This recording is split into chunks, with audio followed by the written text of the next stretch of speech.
بسم اللہ الرحمن الرحیم۔ السلام علیکم جی، آپ دیکھ رہے ہیں پبلک کوریج ود عارف۔ ناظرین، آج بات کرتے ہیں کشمیر کا وہ گاؤں جس کے باسی فون چارج کرنے کے لیے 45 کلومیٹر دور سفر کرتے ہیں۔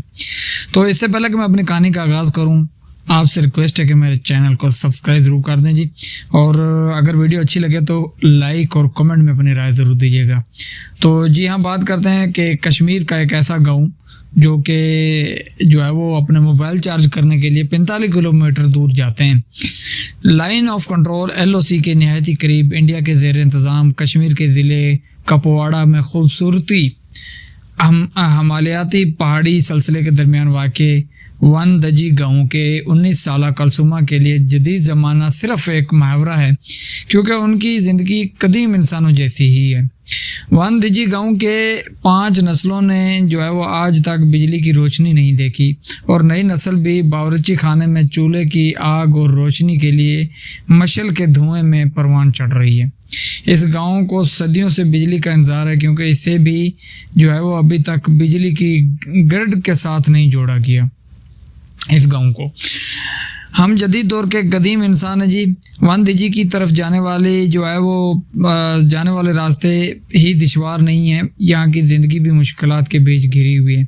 دن بھر کی مشقت کے بعد جب شام ہوتی ہے تو یہاں کے لوگ ایک نئی جدوجہد شروع کر دیتے ہیں۔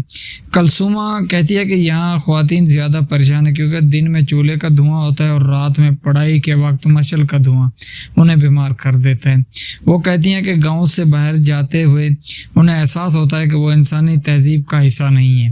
جب ہم کپواڑہ مارکیٹ میں جاتے ہیں تو لوگوں کو سمارٹ فون پر مصروف پا کر ہمیں کم تری کا احساس ہوتا ہے۔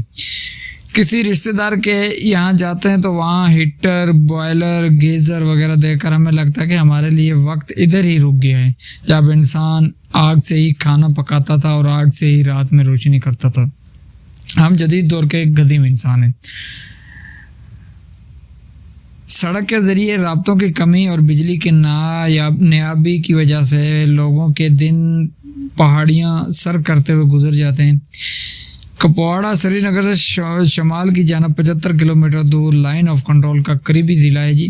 کپواڑہ قصبے سے 45 کلومیٹر دور نہایت ہی دشوار گزار راستے طے کر کے ون دجی کا خوبصورت گاؤں آتا ہے جی، لیکن گاڑی صرف 40 کلومیٹر کے فاصلے تک ہی جا سکتی ہے۔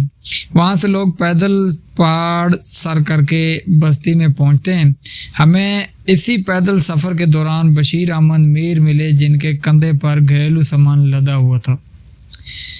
وہ کہتے ہیں کہ دن میں ہم کپواڑہ سے گھر کا سامان ڈھوتے ہیں اور رات کو مشعل جلا کر ایک دوسرے کا چہرہ دیکھ سکتے ہیں۔ نہ سڑک ہے نہ بجلی، لگتا ہے حکومت کو معلوم بھی نہیں کہ ون دجی گاؤں بھی ہے۔ یہاں کے لوگ فون اپنے پاور بینک چارج کرنے کے لیے اسی پہاڑ سے اتر کر کپواڑہ جاتے ہیں، تاکہ ہنگامی حالات میں کم از کم اپنے رشتہ داروں سے رابطے میں رہیں، لیکن نیٹ ورک بھی یہاں نہایت ہی کمزور ہے۔ مشعل کے دھوئیں نے مجھے دل کا مریض بنا دیا۔ یہ کہانی ہے جی، بجلی نہ ہونے کی وجہ سے یہاں کے لوگوں کی صحت بے حد متاثر ہوئی ہے۔ یہ عبدالرشید صاحب بتاتے ہیں کہ ملک 2 سال سے عبدالرشید ملک صاحب ہیں 2 سال سے زیر علاج ہیں۔ سینے میں ان کے شدید انفیکشن سے وہ دل کی بیماری کا شکار ہو چکے ہیں۔ وہ کہتے ہیں کہ ہم ایک ہفتے میں کئی ٹن لکڑی جلاتے ہیں، اس سے صرف مکان ہی خراب نہیں ہوتا بلکہ ہماری صحت بھی تباہ ہو رہی ہے۔ مجھے پہلے کھانسی تھی، پھر ڈاکٹر نے بتایا کہ چھاتی میں انفیکشن ہے، بعد میں معلوم ہوا کہ دھوئیں نے مجھے دل کا مریض بنا دیا۔ بجلی ہوتی تو یہ سب نہیں ہوتا۔ میرے پردادا دادا والد نے بجلی نہیں دیکھی، میری عمر میں اندھیرے ہی نکل گئی۔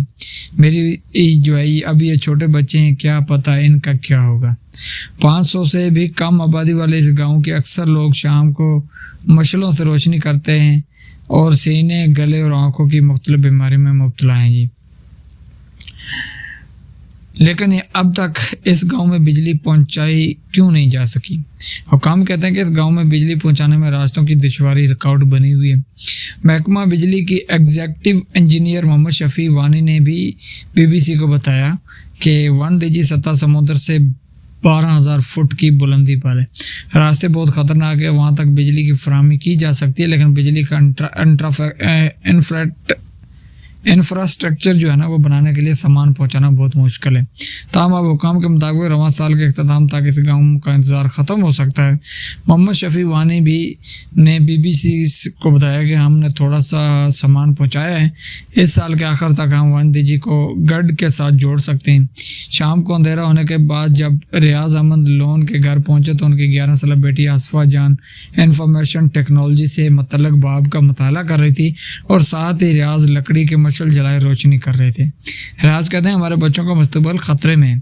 آج کل جب لوگ سمارٹ فون پر پوری دنیا کے ساتھ جڑے ہیں، ہم لوگ اندھیرے میں ہی بجلی نہیں ہے تو فون چارج کیسے ہوگا؟ ہم لوگ اپنے پاور بینک کپواڑہ سے چارج کر کے لاتے ہیں تاکہ ایمرجنسی کے وقت ہم کسی سے مدد مانگنے کے لیے کم از کم فون کر سکیں۔ وندی گاؤں کے محلہ صدر محمد سلطان کے جو ہے نا وہ کئی سال سے حکام کے ساتھ رابطے میں، لیکن بجلی کا انتظام نہیں ہو سکا۔ وہ کہتے ہیں کہ برسوں سے دفتر کے چکر کاٹ کر میں تھک گیا ہوں۔ اب کچھ کھمبے گاؤں سے گاڑے گئے ہیں لیکن نہ جو ہے کہیں بجلی کے تار دیکھ رہے ہیں، نہ کوئی انتظام۔ ہماری 5 نسلیں جو ہے وہ اندھیرے میں ہی رہیں، لیکن نسل جو ہے نا وہ نئی نسل کی مجھے فکر ہے، امید ہے کہ یہ بچے بجلی کی روشنی دیکھ سکیں گے۔